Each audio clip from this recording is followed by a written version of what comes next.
by the Central Committee, and it has been adopted today in the morning session.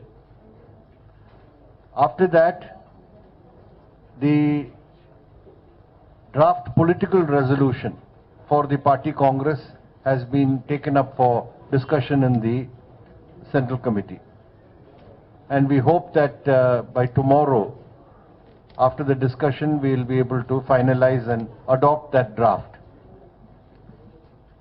The draft review report actually has gone into the experience of our implementation of the political tactical line in the past few years, and identified what are the steps that need to be taken to strengthen the party and expand its influence, and also how to advance towards our goal of building a powerful left and democratic alternative in the country.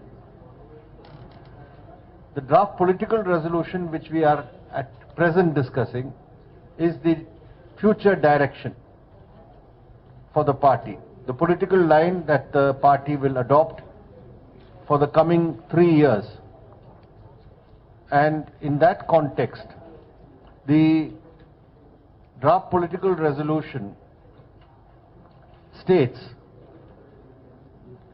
that with the assumption of power by the Bharatiya Janata Party at the center, the stage has been set for a right-wing offensive comprising an aggressive pursuit of neoliberal policies and a full-scale attempt by the RSS and the Hindutva forces to advance their communal agenda.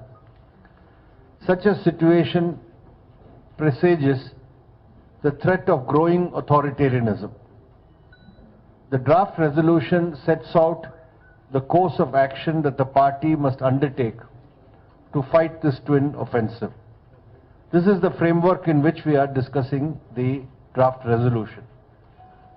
As is the practice in our party, after both these documents are adopted, we shall circulate this, we'll release it for public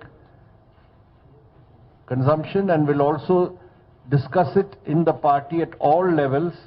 2 months prior to the party Congress, it will be subjected to extensive discussions, after which it will be taken up at the Visakhapatnam Party Congress. So this has been the main agenda of the Central Committee meeting. Along with that, the Central Committee has also discussed the current political situation. It is now 8 months since the Modi government came to power. And in these 8 months we have seen the policies pursued by the Modi government confirm that this is a government working actively in the interests of the big capitalists of our country, the corporates and foreign capital.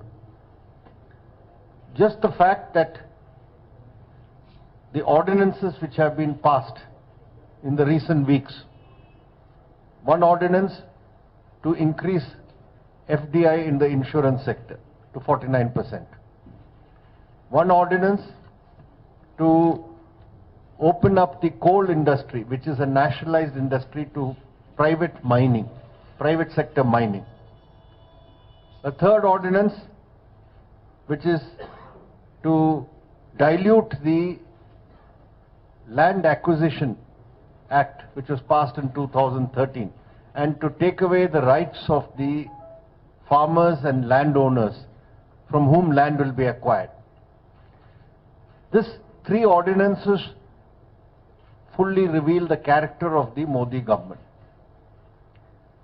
The demand from the corporates and industrial houses is that the Land Acquisition and Compensation Act should be diluted, so that they're able to snatch away the lands of the farmers and the